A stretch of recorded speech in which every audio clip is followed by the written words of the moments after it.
Officer, the assumption you are making right now is going to end your career. The autumn air in Greystone Heights carried the kind of stillness that only old money could manufacture and maintain the crisp, clean smell of fallen leaves mixed with wood smoke, drifting from chimneys that nobody actually needed because the houses here had radiant floor heating and programmable thermostats that cost more than most people's monthly rent. Ashford Lane was the kind of street where the lawns were cut on a schedule, not a whim, where the driveways were paved in imported Belgian stone, and where the silence on a Sunday morning felt almost like a covenant between neighbors who had agreed without ever saying so that nothing unpleasant would be permitted to happen here. At the end of the driveway of number 14, a sprawling, freshly painted ivory colonial with black shutters and a pair of old elm trees flanking the front walk, stood a man who looked at first glance like he had wandered in from somewhere else entirely. Marcus Webb was 56 years old, broad-shouldered and built with the kind of solid, unhurried stillness that suggested a man who had spent decades learning not to waste energy on things that didn't matter. This particular Sunday morning, he was wearing a faded Navy University hoodie with a small bleach stain near the left pocket, a pair of worn gray sweatpants with a fraying drawstring, and a pair of old New Balance running shoes that had given up any pretense of being white somewhere around the 4th year of ownership. He held a steaming ceramic mug of black coffee in both hands, not lazily, but with the kind of deliberate grip that suggested the warmth of it was doing something useful for a body that hadn't slept properly in nearly a week. He was watching the morning mist burn off the asphalt at the far end of the lane slowly, the way a man watches something he doesn't need to understand, just something quiet and real to rest his eyes on. 6 days earlier, Marcus had been in his 4th consecutive 16-hour day inside a federal building on Pennsylvania Avenue surrounded by a team of 12 lawyers and 3 senior investigators dismantling a corruption case that reached into 3 different state police departments and touched the offices of 2 sitting judges.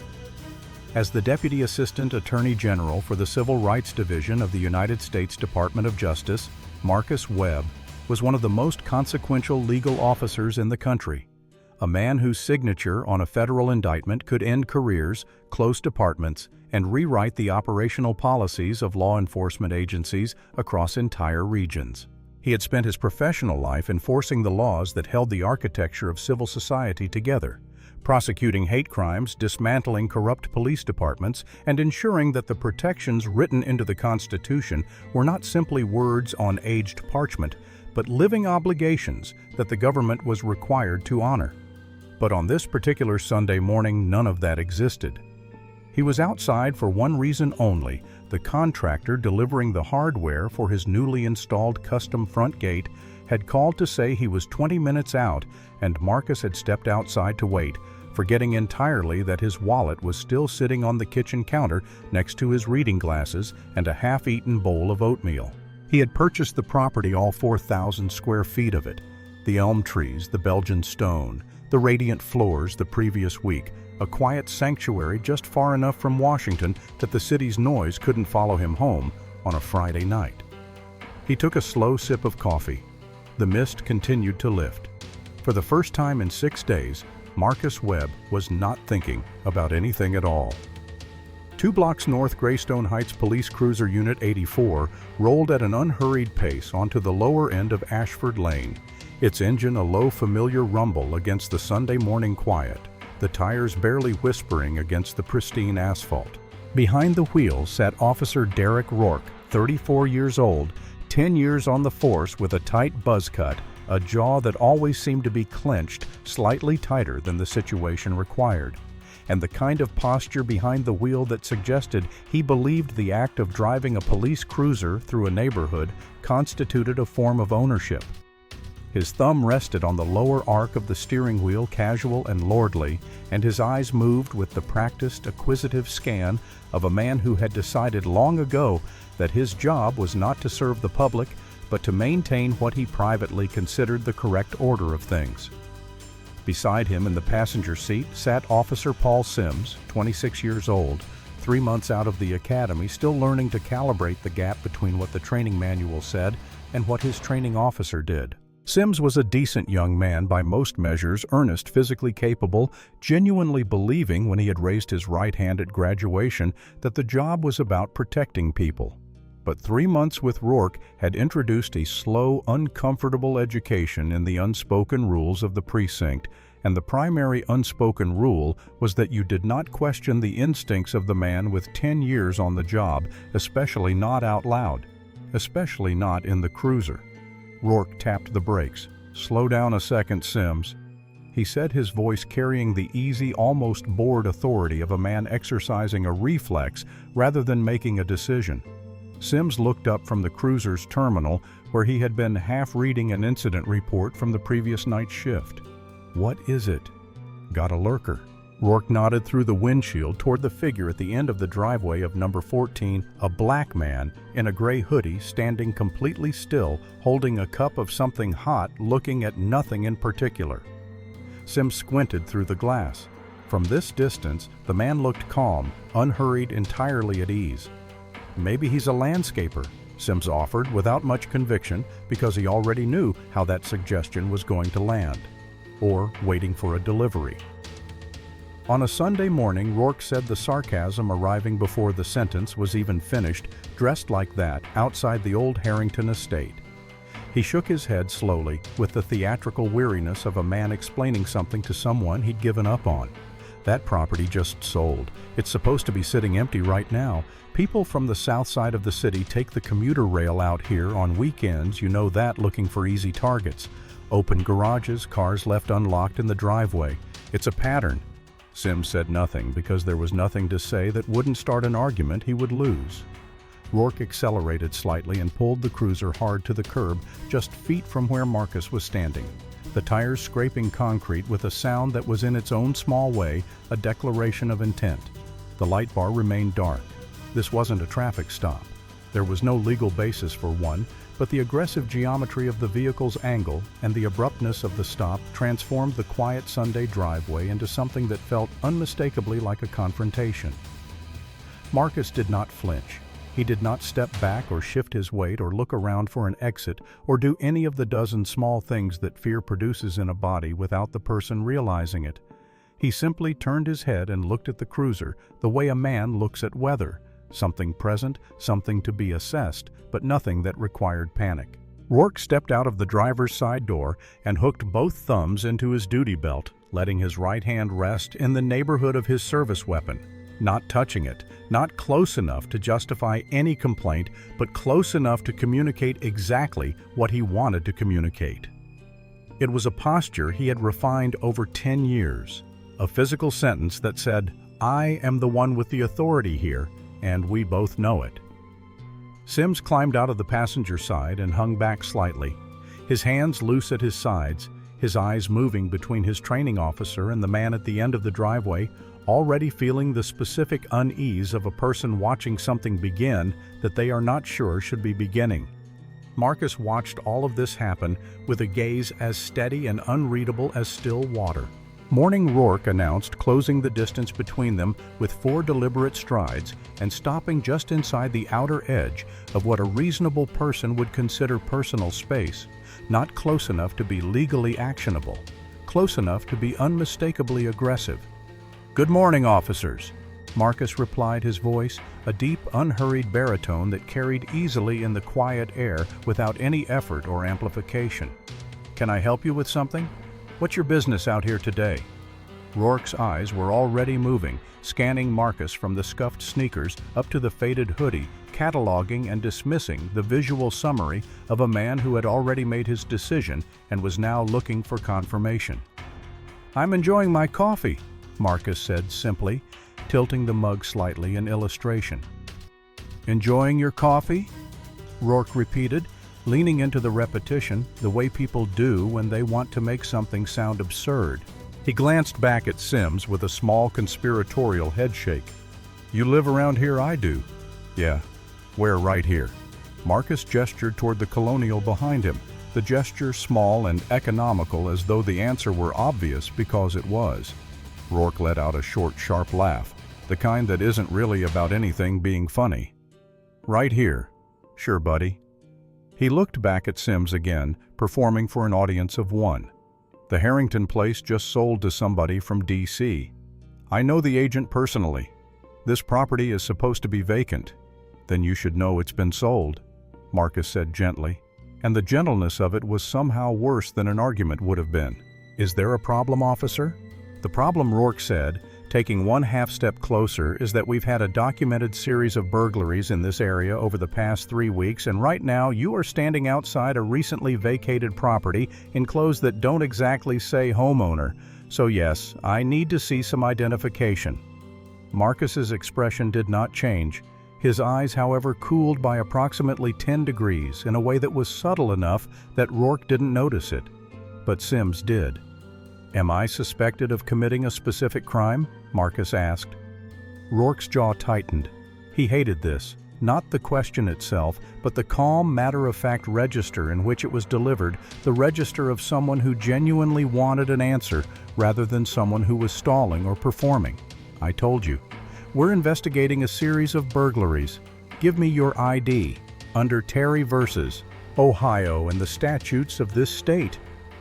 Marcus said, at exactly the same conversational volume as everything else he had said, you are required to have reasonable, articulable suspicion that I have committed, am committing, or am about to commit a specific crime before you can lawfully demand my identification. Standing on a private driveway drinking coffee does not meet that threshold, so I'm going to politely decline your request. Sims blinked. He had heard the Terry standard in the academy. He had not heard it cited on the street spontaneously by a man in a bleach-stained hoodie without a note in front of him. Sims stepped forward carefully. Hey, look, it's just standard procedure, all right. If you just show us your ID, we can clear this up in 2 minutes, and we'll be out of your hair. Marcus looked at the younger officer, and something in his expression shifted fractionally. Not warmth exactly, but the recognition of a person who might still be reachable. Officer, I left my wallet inside. I stepped out 5 minutes ago to wait for a contractor. I don't have identification on my person, Convenient Rourke said flatly. You are going to give me your name and your date of birth. Rourke continued, his voice dropping into the register he used when he wanted to communicate that the conversation portion of an encounter was over, or I am going to detain you right now for loitering obstruction of a police investigation and failure to identify. Your choice. Marcus was quiet for a moment. He looked up at the pale autumn sky just briefly, the way a man looks at something far away to help himself stay decided about something close.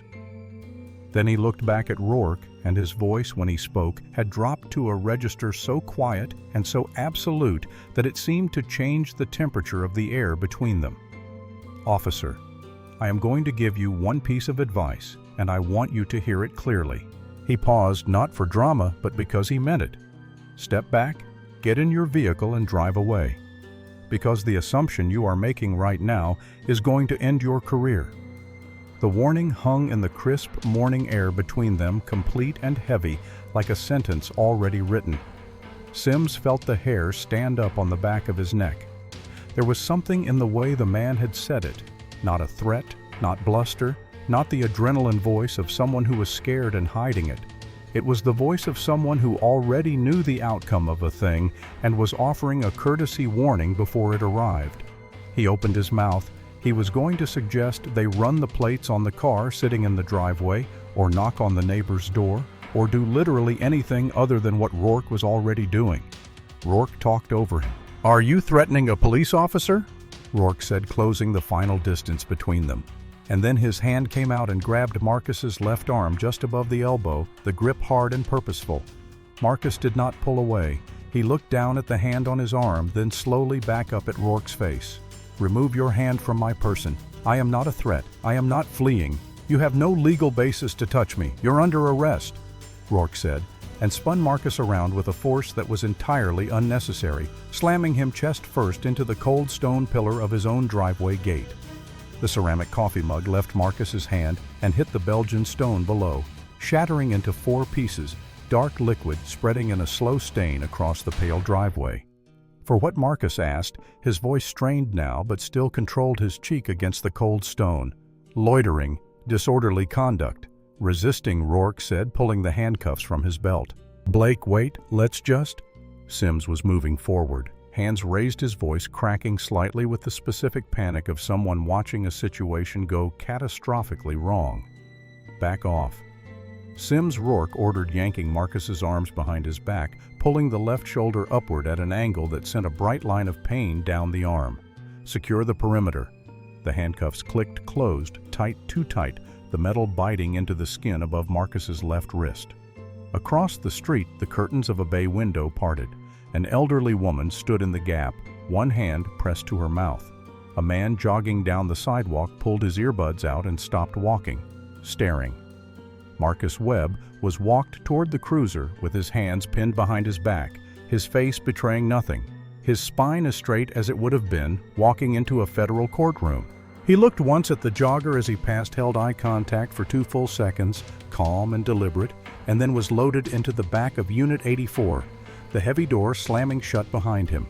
The back of the cruiser smelled of stale pine air freshener, applied over something worse, the layered institutional smell of dozens of prior occupants, old sweat and dried fear, and the ghost of spilled fast food, all of it sealed into the hard plastic of the seat and the scuffed plexiglass divider between the front and the back. The seat itself offered no real accommodation for a person with their arms pinned behind them, which meant Marcus had to sit hunched forward at an uncomfortable angle, his weight forward on his thighs, his shoulders aching from the position his wrists had been forced into. His left thumb had already lost most of its feeling. He did not look out the window.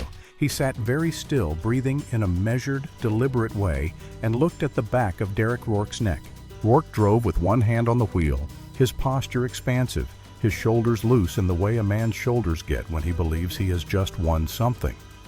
He was breathing audibly, the elevated breath of someone coming down from an adrenaline spike, and there was a quality to his settled-back demeanor, the small, private satisfaction of it, that Marcus recognized and cataloged without expression. "Relax," Sims Rourke said, his voice loud enough to be clearly audible through the divider performing for both audiences. "This is how it works.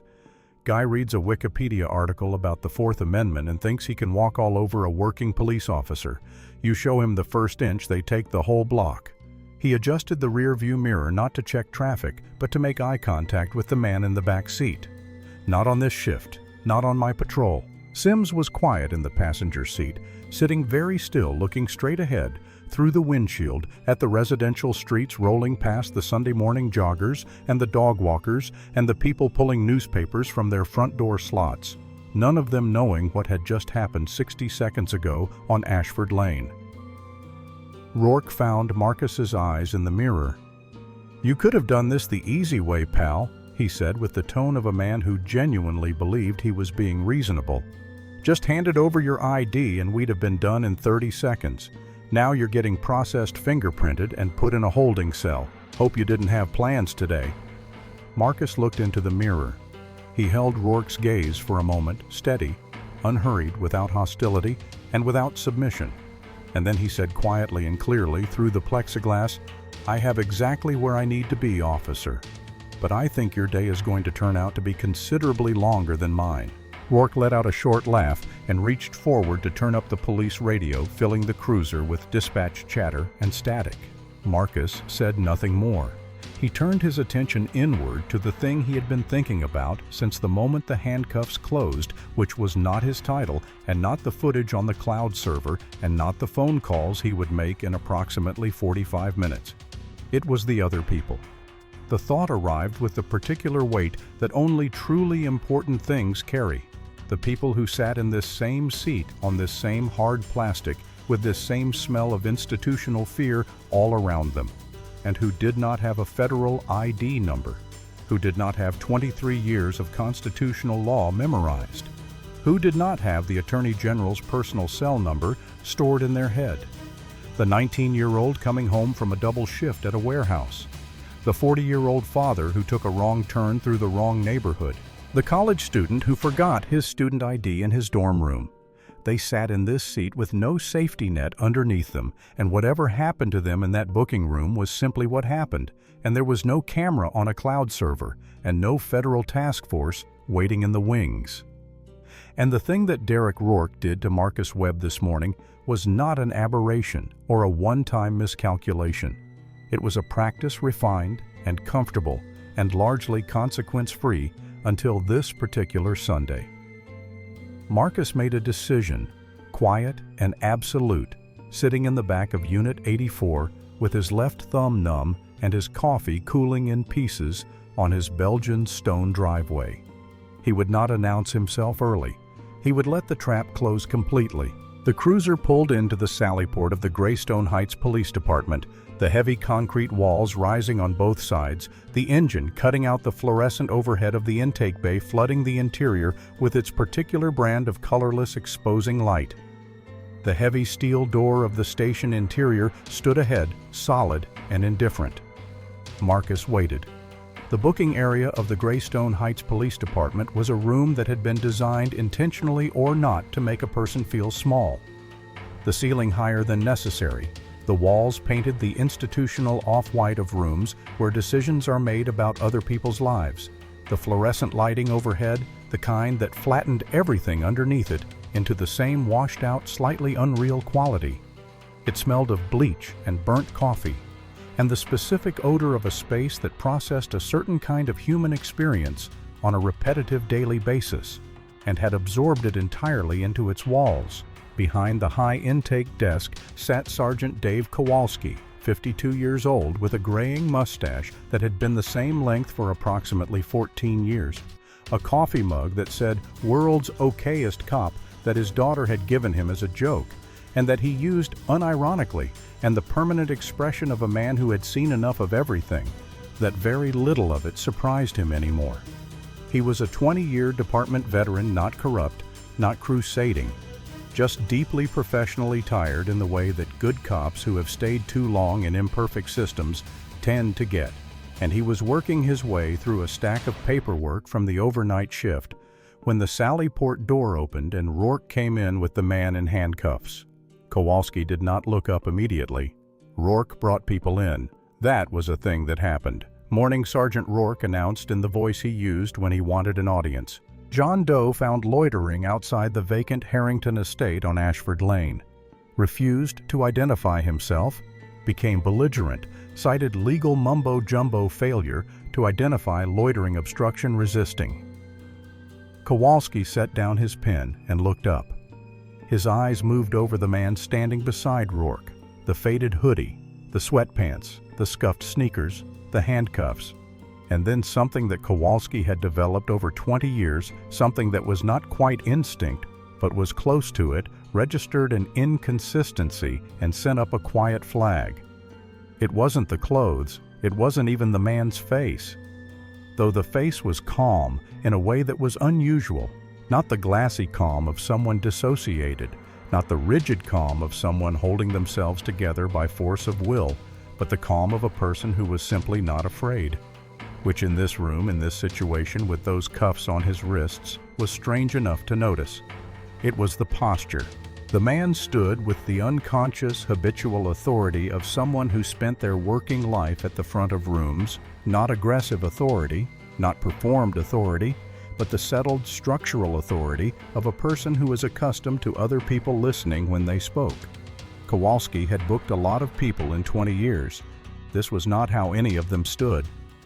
"Have a seat on the bench," Kowalski said, his voice carrying the automatic courtesy of long practice. "We'll start with a name." The man did not sit down.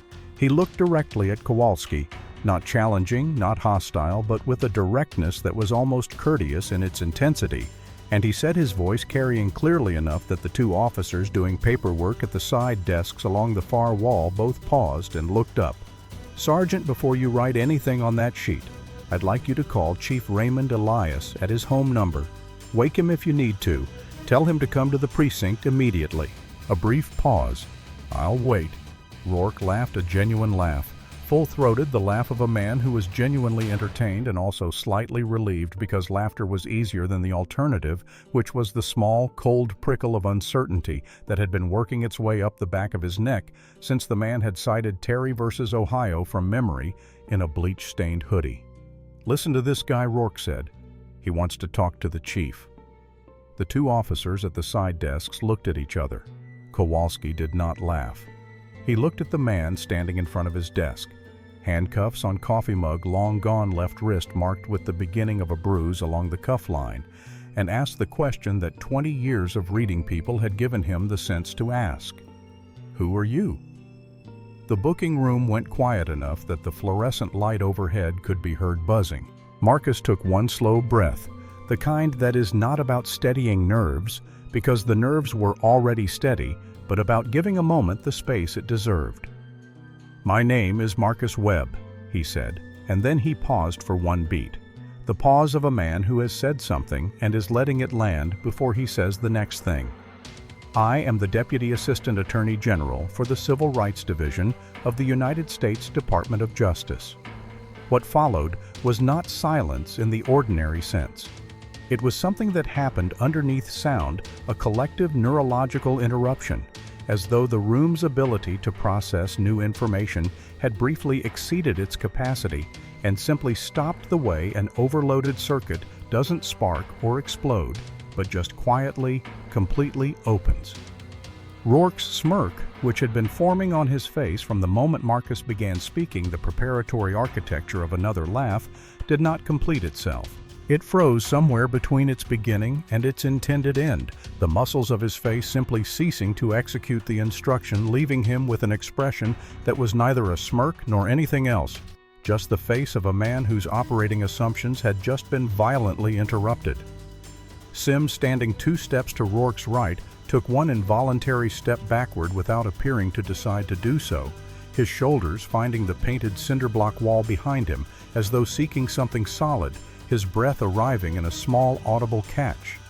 The two officers at the side desks along the far wall had both set their pens down in the same moment, in the same unhurried, unconscious way that people set things down when they suddenly need all of their attention for something else. Neither of them spoke. Kowalski's hand, which had been hovering above his notepad, remained exactly where it was, not moving toward the pen, not moving away from it, simply suspended in the air above the desk, waiting for the rest of him to catch up. It was Rourke who recovered first, which was predictable, because a man with nothing left to lose moves faster than a man with something to think about. He's lying, Sarge Rourke said, and the shrillness of his voice in that moment was something none of the people in that room would forget easily, because it was the exact sound of a person who knows on some level that precedes rational thought that they are not lying. Look at him. He's a squatter. He's trying to hustle us. He's "Shut your mouth, Derek." Kowalski said it without volume, which made it considerably more effective than if he had shouted, and Rourke stopped speaking as though a switch had been thrown. Kowalski looked at Marcus. Sir, you understand that impersonating a federal official is a felony under federal law.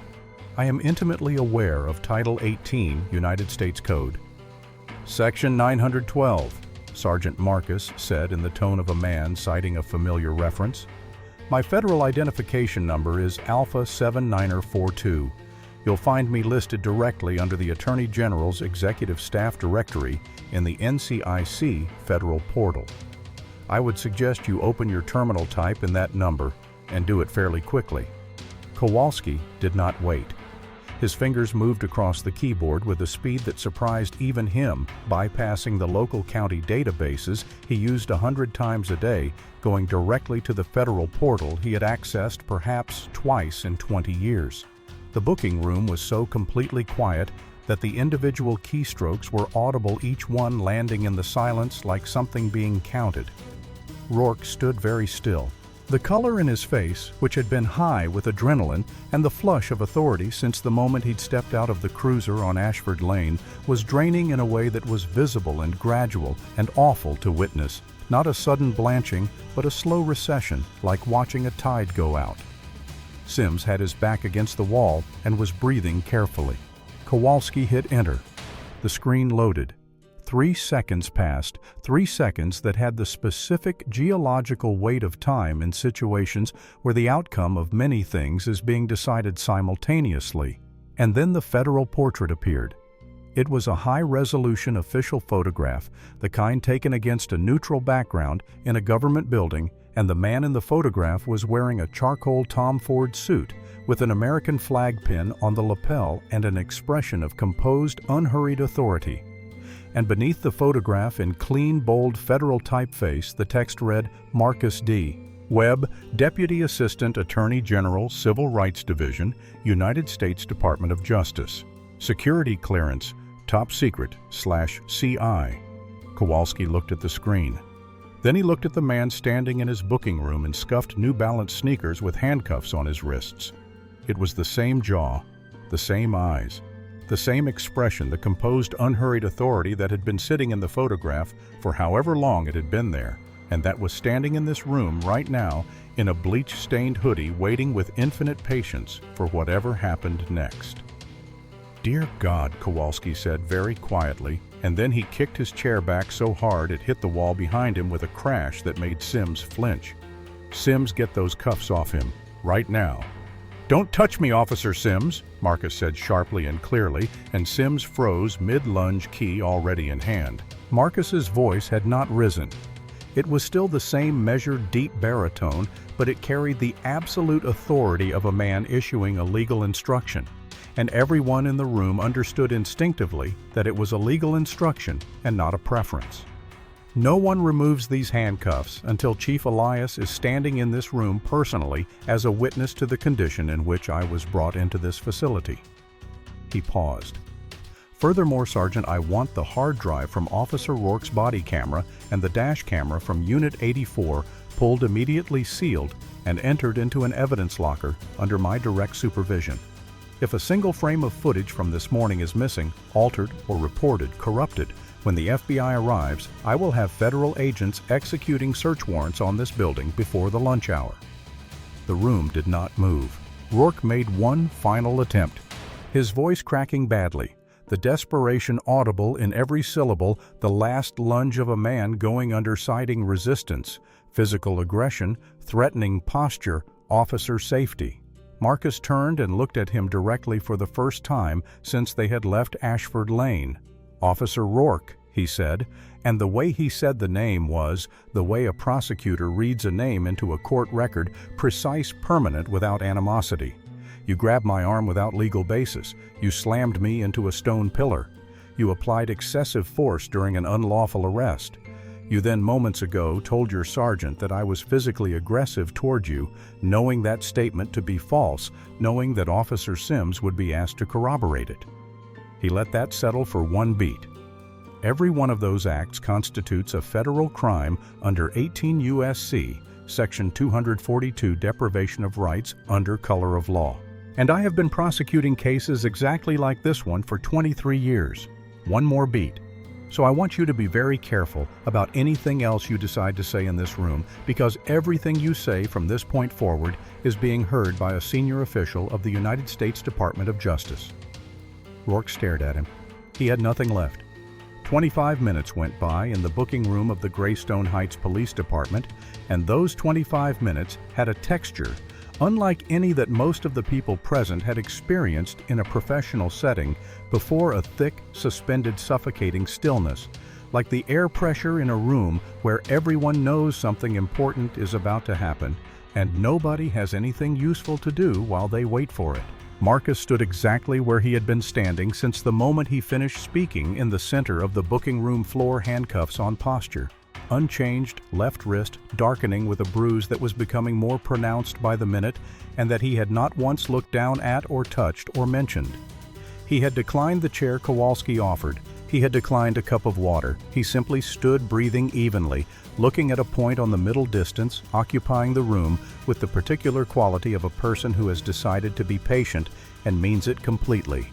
Kowalski had returned to his desk, but he was not doing paperwork. He was sitting with both hands flat on the desk surface, looking at nothing, waiting. The two officers at the side desks had not resumed their work. Sims was still near the wall, his arms crossed tightly over his chest, his face carrying the expression of a man who has just realized he has been a passenger in a vehicle that drove off a cliff and is still falling and hasn't hit the ground yet. Rourke had moved to the far corner of the room near the door that led to the holding cells and was standing there with his arms at his side staring at the floor, and he had not said a single word since Marcus had finished speaking, which was in its own way the most frightening thing about him. The glass doors at the front of the precinct flew open. Chief Raymond Elias was 58 years old, broad, with silver-gray hair that was usually immaculately kept, and a face that was usually composed in the practiced genial expression of a police chief who had learned that politics were as important as policing. He was not composed now. He was wearing sweatpants, a water-repellent windbreaker with the Greystone Heights PD crest on the breast, and the expression of a man who had been handed information on a phone call that he did not want to be true and had driven across town at a speed that was probably inadvisable to find out that it was. He came through the doors, and his eyes swept the room, Kowalski behind the desk, Sims against the wall, Rourke in the corner, and then they found Marcus standing in the center of the floor in handcuffs, and Chief Elias stopped walking. He recognized Marcus Webb. It took approximately 1.5 seconds, the specific terrible duration of a recognition that carries catastrophic implications. And then the recognition was complete because 8 months prior at a joint federal-state policing conference held at a hotel near Dulles Airport, Marcus Webb had been the keynote speaker, and Chief Raymond Elias had been in the fourth row, and they had spoken briefly at the reception afterward about the department's use of force data, and Marcus had handed him a card. Elias had kept the card. "Mr. Webb," Elias said, and the sound of it in the room, the "sir" named the register of it, the involuntary deference told everyone present everything they needed to know about the magnitude of what had just occurred. He crossed the room in quick strides and looked at the handcuffs and then looked at Kowalski. "Keys. Give me the keys right now." Kowalski held them out. Elias took them, and his hands were shaking badly enough that he dropped them twice on the floor before managing to insert the key and release the cuffs, which fell away and hit the linoleum with a hollow metallic sound that seemed very loud in the quiet room. Marcus brought his arms forward slowly, deliberately, and the red indentations left by the cuffs were immediately visible on both wrists, deep, angry marks that would be documented, photographed, and entered into the federal record within the next 4 hours. He looked at them for a moment, not with pain and not with drama, just looked at them the way you look at evidence. Then he looked at Elias. Elias was already talking the instinctive, damage control language of an institutional leader, watching his institution catch fire. Catastrophic misunderstanding does not represent the values of this department. Officer Rourke does not speak for who we are. This will be handled with the full force of internal disciplinary process internally. Internally, Marcus said. He said just the word, just the one word, and said it quietly, the way you might turn something over in your hand to look at the underside of it. Elias stopped speaking. Chief Elias, Marcus said, and his voice was careful and even and without rage, which somehow made every word land with more weight than rage would have. A man was standing in his own driveway this morning, holding a cup of coffee, waiting for a contractor. He was doing nothing illegal, nothing suspicious, nothing that would have warranted a second glance from any reasonable officer on any reasonable morning. Your officer drove up, decided based on what the man was wearing and what he looked like that he didn't belong on that street, and proceeded to physically assault him and place him under false arrest. He paused. If this is what happens to a senior official of the United States Justice Department, a man with 23 years of federal service and a security clearance in broad daylight on a Sunday morning, I want you to tell me honestly what happens to a 20-year-old coming home from a night shift at a gas station. What happens to a man who drives a delivery route through the wrong zip code? What happens to people who don't have my title to fall back on? Elias had no answer. Rourke from his corner made one final attempt, the voice of a drowning man grabbing for anything, claiming Marcus had been physically aggressive, claiming Sims had witnessed the resistance, claiming officer safety had been genuinely compromised. Sims slowly, silently shook his head. His eyes were wet. He would not lie, not to this man, not in this room, not about this. Marcus looked at Rourke for a long moment, and when he spoke again, it was with the quiet, final precision of a man closing a case file. Chief Elias, the property at 14 Ashford Lane, was purchased from a technology executive who was, by his own description, extremely particular about security.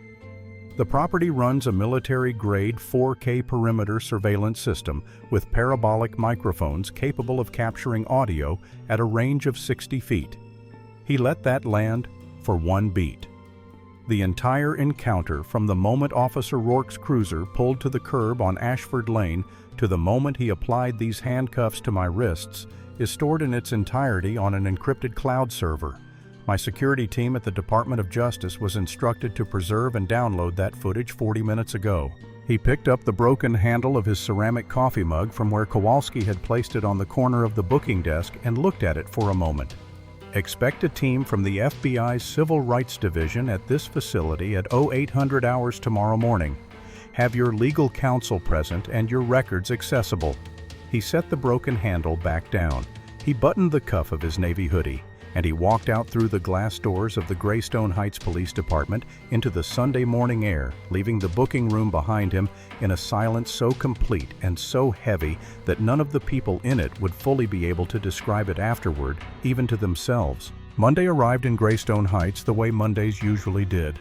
The quiet residential streets filling slowly with the sounds of cars backing out of driveways, garage doors descending the neighborhood resuming its ordinary rhythm as though Sunday had been like any other Sunday, which for most of its residents it had been. By 7:45 in the morning, 3 black federal SUVs with government license plates had already parked in a line along the curb in front of the Greystone Heights Police Department precinct building.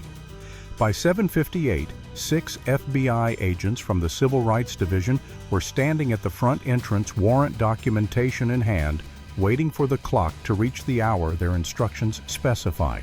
At exactly 8 a.m., they walked in. They did not stop at the front desk where the duty officer stood with the particular expression of a man who knows something is happening that he has no power to prevent. They did not speak with the police union representative who had been sitting in the lobby since 7:30, a leather portfolio on his lap, already composing the statement he hoped to deliver.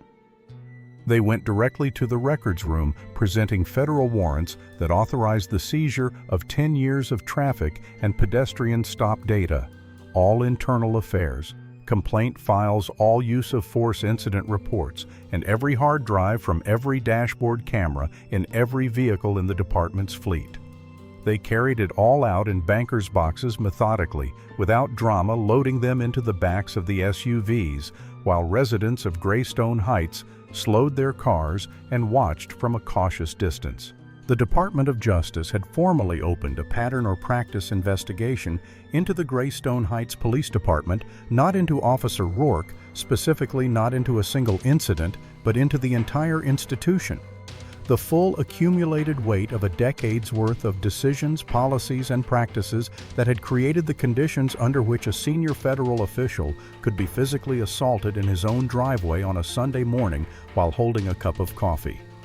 Before 9 o'clock, Officer Derek Rourke had been placed on immediate suspension without pay and escorted from the building by 2 officers who had worked alongside him for years and could not manage to look at him directly as they walked him out.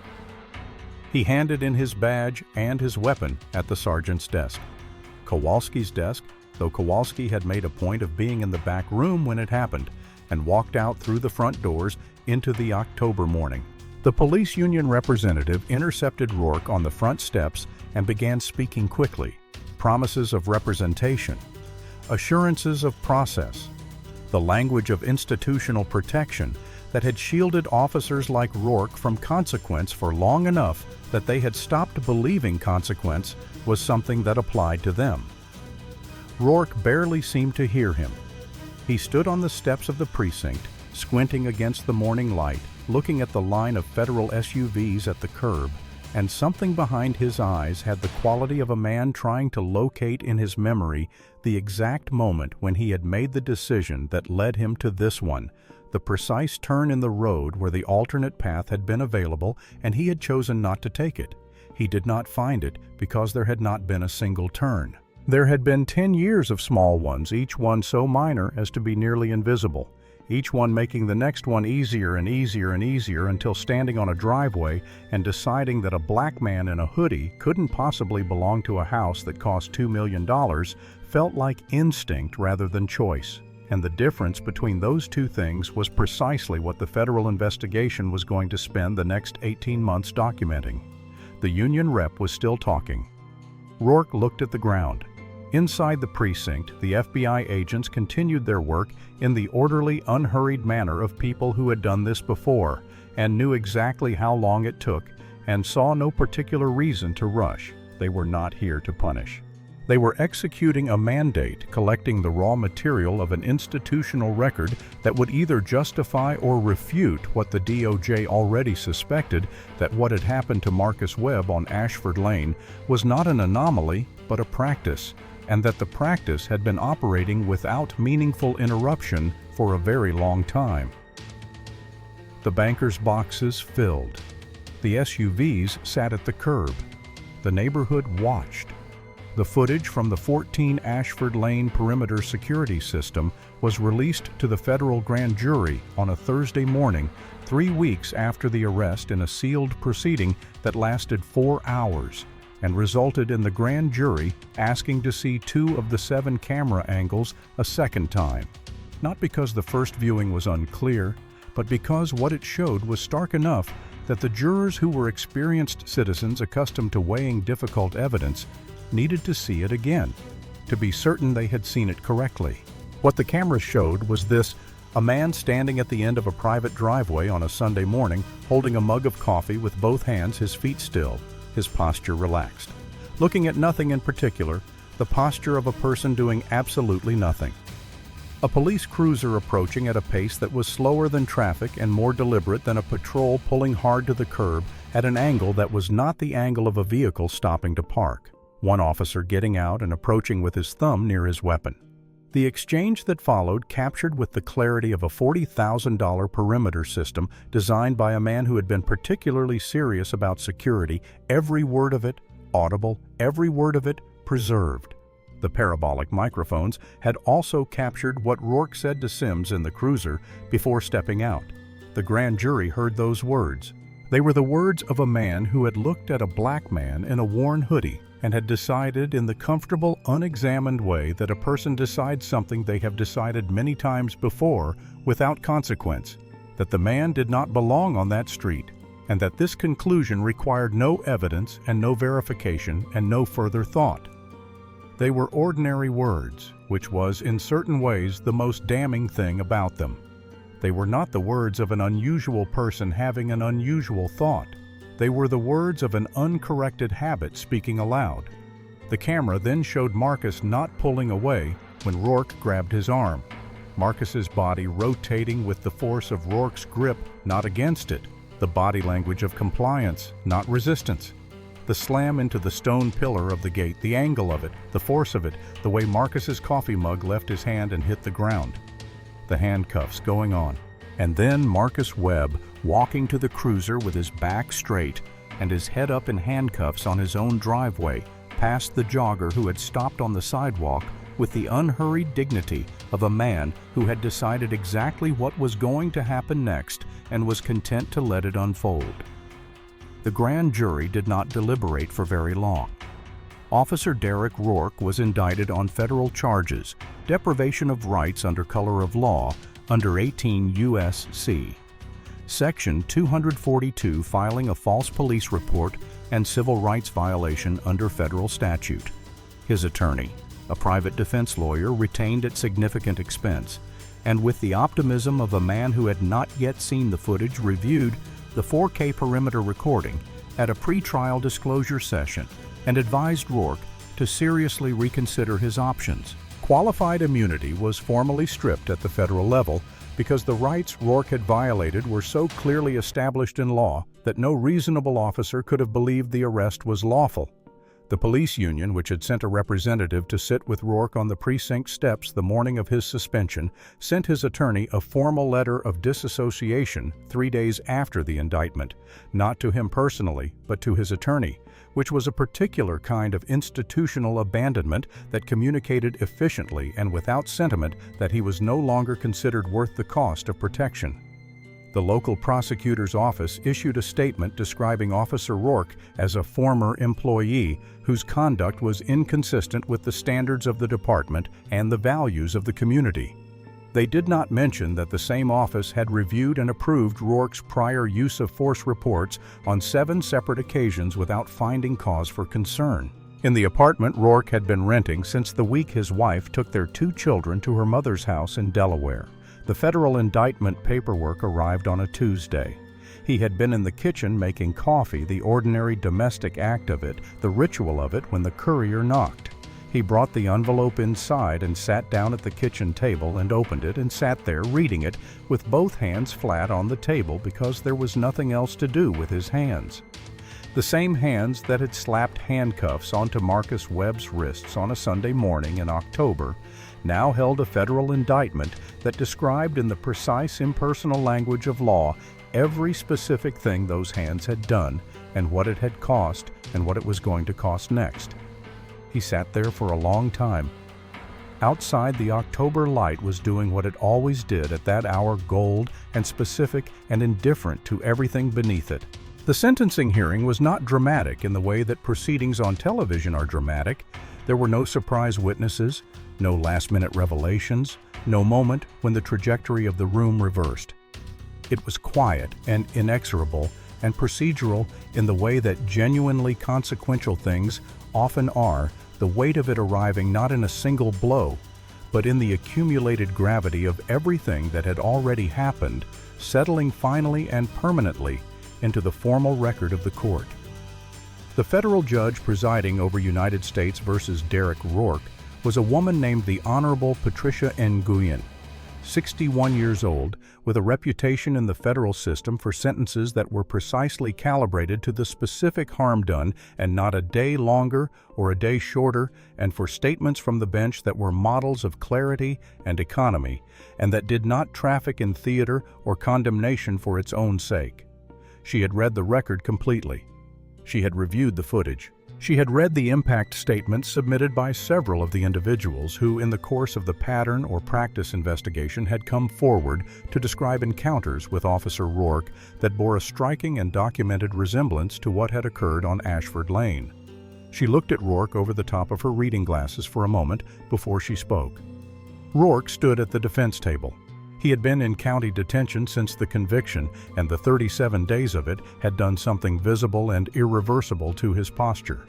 The shoulders that had been squared and aggressive on Ashford Lane were now drawn slightly inward, not with fear exactly, but with the specific deflation of a person who has spent 5 weeks learning in very practical terms what it means to have no authority. His buzz cut had grown out unevenly. The tailored uniform was gone, replaced by a suit that his attorney had brought in for him, and that fit imperfectly. He looked like a man wearing a costume of himself. Judge Nguyen did not raise her voice. She did not perform.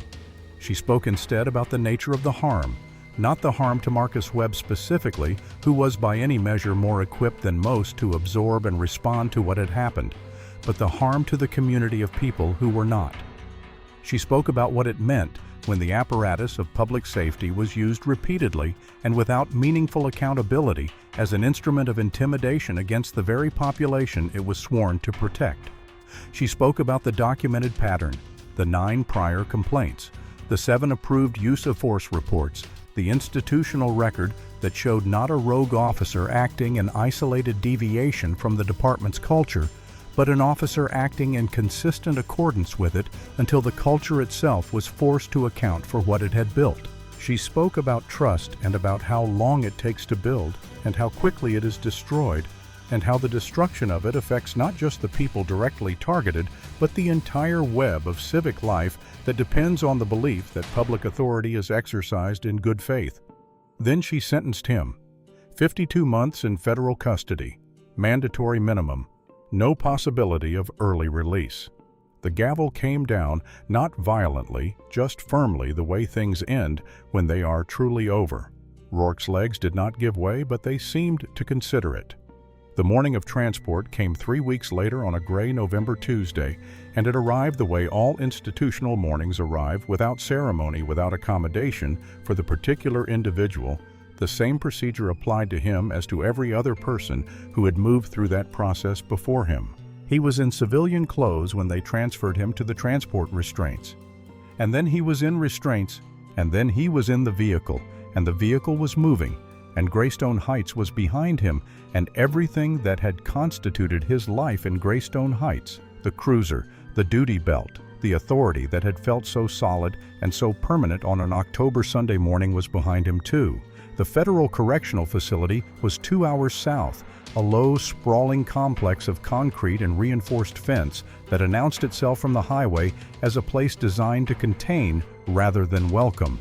And when the transport vehicle pulled through the first gate, and then the second and the third, and the gates closed behind it, in sequence, each one adding another layer of separation from everything on the other side, Rourke sat in his seat and looked at the floor and did not look up. Processing was methodical and thorough and entirely indifferent to his feelings about any part of it. His civilian clothes were taken. He was given a shower that was cold at first and then briefly inadequately warm. He was given a uniform orange, the particular institutional orange that exists nowhere in the natural world, the color that has been made to mean one specific thing. And he put it on. And when he put it on, he was no longer Officer Derek Rourke of the Greystone Heights Police Department badge, number 411, 10-year veteran. He was a number read to him by a corrections officer who was looking at a clipboard and did not look up. A number that would precede his name on every document, every record, every interaction for the next 52 months. He was walked to his cell block by 2 corrections officers who did not speak to him beyond the minimum necessary instructions. And the cell block was a multi-tiered concrete structure filled with the kind of noise that never fully stops, voices from cells above and below. The institutional clang of steel doors, the relentless fluorescent overhead light that made time of day a theoretical rather than observable concept, the smell of industrial cleaner over something older and more permanent that no amount of cleaning had ever fully addressed. He walked the center tier with his eyes down. He had been in this building for 40 minutes, and the men on the tiers already knew who he was and what he had done, because information in a federal facility moves faster than it moves anywhere else.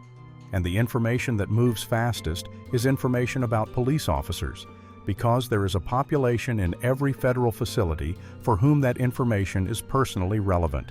A man was leaning against the bars of his cell as Rourke passed a large man with careful eyes and an unhurried posture, and he looked at Rourke the way a person looks at something they have been waiting a long time to see arrive. "Welcome," the man said quietly in a tone that contained no violence and required none. "We heard you were coming." Rourke did not respond. He was shown to his cell, 8 by 10 feet of painted concrete, a bunk with a mattress that was approximately 2 inches thick, a steel toilet, a small shelf, and the door closed behind him with the mechanical sound of a lock engaging a sound that was nothing like a gavel and exactly like one. He sat on the mattress. The walls were 4 feet from each other in every direction. He thought without deciding to think it about a stone pillar on a Belgian stone driveway and a coffee mug breaking on the ground and a man walking to a police cruiser with his head up in handcuffs on his own property on a Sunday morning. He had been so certain in that moment that he was the one with the power. He sat with that for a long time in the small, concrete, utterly quiet room, and the 52 months ahead of him began. The institutional consequences of what Derek Rourke had done on Ashford Lane did not arrive all at once. They arrived the way serious consequences usually do, in waves, each one reaching a little further than the last, each one touching something that the previous wave had not quite reached until the full shape of the damage was finally completely visible. Chief Raymond Elias was the first to go, and the manner of his departure was in its own way a form of institutional honesty that the Greystone Heights City Council had not previously distinguished itself with. 6 weeks after the arrest, facing the political reality of a federal pattern or practice investigation, the documented record of a decade's worth of use of force complaints that had been reviewed and approved under his watch, and the specific irrefutable optics of a senior DOJ official having been physically assaulted in his own driveway by one of Elias's officers, the City Council voted unanimously to accept what was described in the public statement as the chief's retirement. There was no ceremony. There was no commemorative dinner, no department-wide send-off in the parking lot with a line of cruisers flashing their lights. On a Tuesday afternoon in late November, Raymond Elias carried a cardboard box out of his office, walked through the precinct to the back exit, got in his personal vehicle, and drove away. And the career that had taken him 31 years to build was over before the sun had finished setting. Officer Paul Sims received a formal notice of disciplinary action for failure to intervene, a violation of the department's duty to act policy, which required officers who witnessed excessive force to physically step in and stop it, a requirement that Sims had known about and had not in the crucial moment acted on. His union representative made the argument that Sims had been 3 months out of the academy and under the authority of a senior training officer, and that the power dynamic of that relationship had meaningfully constrained his ability to act. And there was truth in that argument, enough truth that it was taken seriously by the investigators who reviewed the case. What ultimately determined the outcome for Sims, more than any procedural or mitigating argument, was that he had refused to lie. When the moment arrived in the booking room with a federal official standing in handcuffs, asking him to confirm or deny whether Marcus Webb had been physically resistant, Sims had shaken his head and looked at the floor, and that small, quiet act of choosing truth over self-protection under circumstances where the consequences of that choice were not yet clear to him was the thing that Marcus Webb cited specifically when the DOJ's recommendations on Sims's case were being drafted. He received a 6-month suspension without pay, a demotion of 1 rank, and permanent reassignment to administrative duty, desk work records, internal coordination. He would not ride in a patrol cruiser again, would not carry a weapon in the field, would not have the authority he had believed at 23 that he was signing up for when he raised his right hand at graduation.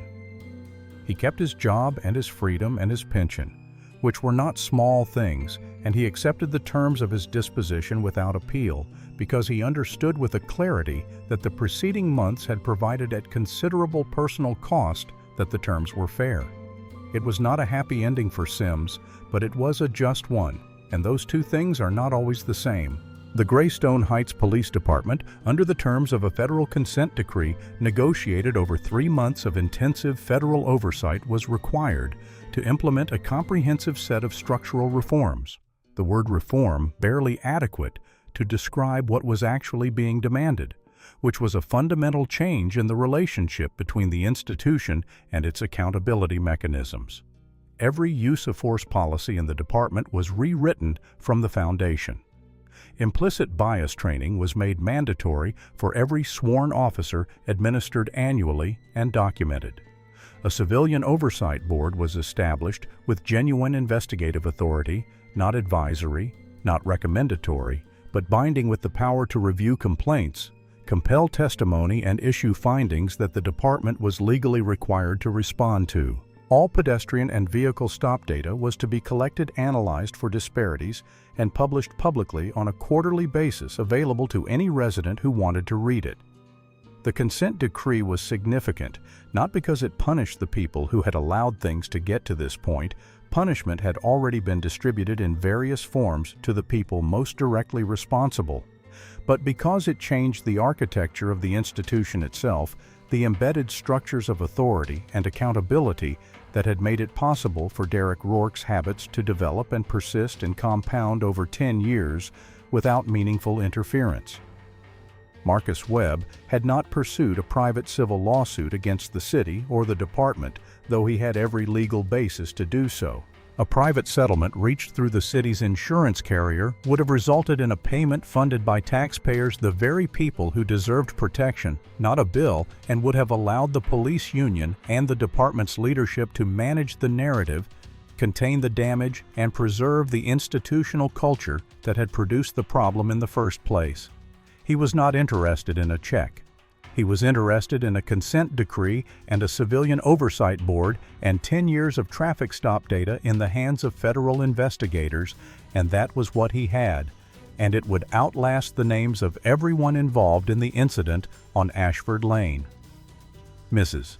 Eleanor Vance had lived at number 11 Ashford Lane for 41 years in a pale yellow Victorian that she and her late husband Gerald had purchased the year they got married, and had never once considered leaving, not through the neighborhood's lean years in the 90s, and not through the real estate pressures of the years that followed, because it was home in the way that only a place you have truly lived in becomes home, accumulated and specific and irreplaceable. She was 78 years old, white widowed for 6 years, and on the Sunday morning in October, when the police cruiser had pulled hard to the curb outside number 14 and the officer had gotten out and started the confrontation with the black man in the navy hoodie, Eleanor Vance had been standing at her bay window with a cup of chamomile tea watching it happen. She had watched all of it. She had watched the man stand completely still while the officer advanced on him. She had watched the argument, though she couldn't hear the words through the glass. She had watched the officer grab the man's arm and spin him into the gate pillar. She had watched the coffee mug fall and shatter on the beautiful stone driveway. She had watched the man be walked to the cruiser in handcuffs with his head straight and his back dignified past the jogger who had stopped on the sidewalk. And she had not called anyone. Not the police, though what she had just witnessed was an assault, and she had known it was an assault in the moment she saw it. Not a neighbor, not even her daughter, who called every Sunday afternoon. She had simply stood at the bay window until the cruiser was gone, and then she had set down her tea, and she had walked to her kitchen, and she had sat at the table for a long time thinking about what she had done, which was nothing, and what she should have done, which was not nothing, and whether those two things were different enough to matter. She knew they were. 3 weeks after the arrest on a Tuesday morning, when the news coverage of the federal investigation had finally made clear to everyone on Ashford Lane exactly who the man in the navy hoodie was, and exactly what had happened to him on that Sunday morning, Eleanor Vance put on her good coat, walked across the street, and knocked on the gate of number 14. Marcus answered after a moment, coffee in hand, the same navy hoodie, a new mug. He looked at her. Eleanor did not make a speech. She did not explain herself or excuse herself or put her contrition in any kind of frame that would make it easier to deliver. She simply said, "I stood at my window and I watched what happened to you, and I didn't do anything, and I am sorry." Marcus looked at her for a long moment, a moment that had the quality of a man deciding something, and then he held the gate open and invited her in. They sat on the back porch of number 14 for an hour and 40 minutes, with the autumn trees behind the garden wall turning their colors slowly in the October light, and they talked about the neighborhood and the arrest, and what it meant, and what it cost, and what it might yet cost, and about Gerald, and about the career in federal law. Marcus didn't often talk about at home, and about what it felt like to live 41 years on a street and realize at 78 that there were things about it you had not seen clearly enough. When Eleanor Vance was appointed as the first civilian chair of the Greystone Heights Police Oversight Board 6 months later, it was not because anyone had suggested her. She had applied on her own in January on a Tuesday morning, and her application letter had been 3 sentences long and had not mentioned Ashford Lane once. 6 months after the morning of the arrest, the autumn came around again on Ashford Lane. The same season, the same quality of light, the same crisp edge in the air that made the whole street smell faintly of fallen leaves and cold stone, and the particular irreplaceable smell of early morning in a place where the trees are old enough to have seen many autumns come and go without ceremony or explanation. Marcus Webb stood at the end of the driveway of number 14 on a Sunday morning, the same time approximately as the Sunday morning 6 months before, wearing the same faded Navy University hoodie and the same scuffed New Balance sneakers, and holding a steaming black coffee in both hands. The wrought iron gate that the contractor had delivered the hardware for on the morning of the arrest stood behind him now, installed and permanent, its dark scrollwork neat against the ivory of the house's exterior. The Belgian stone driveway had been repaired where the coffee mug had shattered, and there was no visible mark remaining, though Marcus knew exactly where it had been. A Greystone Heights police cruiser rolled slowly onto Ashford Lane from the northern end, moving at patrol speed, unhurried, the engine quiet in the Sunday morning stillness. Marcus watched it come. The cruiser slowed as it approached number 14, not with the aggressive geometry of a vehicle pulling hard to the curb, not with the deliberate territorial slowing of a man who has decided someone doesn't belong, but with the ordinary deceleration of a driver who sees a neighbor and wants to say good morning. The passenger window came down. The officer inside one of the department's new hires, brought in under the reformed command structure, 28 years old with an easy professional manner and no particular history. With Ashford Lane, looked out with the straightforward, uncomplicated courtesy of a person doing a job they take seriously. "Good morning, Mr. Webb," the officer said, and the easy familiarity of his own name in that context, on that street, from that vehicle on a Sunday morning, arrived in Marcus's chest in a way he hadn't quite anticipated, small and quiet and real. He raised his coffee mug. "Good morning, officer. Stay safe out there." The cruiser continued on its way, moving down the lane in the easy, unhurried manner of a patrol that was not looking for anything in particular, but was present and available for whatever the morning needed. And then it turned at the far end of the lane and was gone. Marcus stood there a moment longer, holding his coffee, watching the place where the cruiser had been. The morning mist was doing what it always did at this hour, lifting slowly off the asphalt, burning away in the pale October sun, revealing the street beneath it exactly as it had always been, ordinary and specific and entirely real. He took a slow sip of coffee. He went back inside. Derek Rourke will serve his sentence in a federal facility 2 hours south of the neighborhood where he once felt entirely in charge of things. And when he comes out, if his conduct permits early review, which is not guaranteed, the world that existed on Ashford Lane on that October Sunday will not be waiting for him. The badge will still be gone. The file will still exist. The footage from the 4K perimeter system will still be in the federal record, and it will still show with perfect clarity every choice he made in the approximately 11 minutes between parking the cruiser and slamming the handcuffs closed. He is not a monster, which is the uncomfortable thing. He is the ordinary product of a culture that was never required to correct itself, and the consent decree, the oversight board, and the 10 years of traffic stop data now being analyzed by federal investigators exist in part because of what he did. And that is a strange and uncomfortable kind of legacy to leave behind. Marcus Webb returned to work the following Monday morning, walked into the federal building on Pennsylvania Avenue, poured himself a coffee, and sat down in front of the corruption case he had been buried in for 6 days before the arrest. He did not tell his colleagues what had happened on Sunday. It had already been documented, reported, and entered into the federal record. It did not need to be a story. It was evidence, and evidence speaks for itself, and he had other work to do. If you've called out injustice and waited for real accountability only to wonder whether the system ever actually corrects itself, this story is the answer. Leave a comment telling us what you would have done in Marcus Webb's position. And if you believe nobody should be above the law and nobody should be beneath its protection, subscribe to our channel and ring the bell, because we have more stories exactly like this one, and they are waiting for you.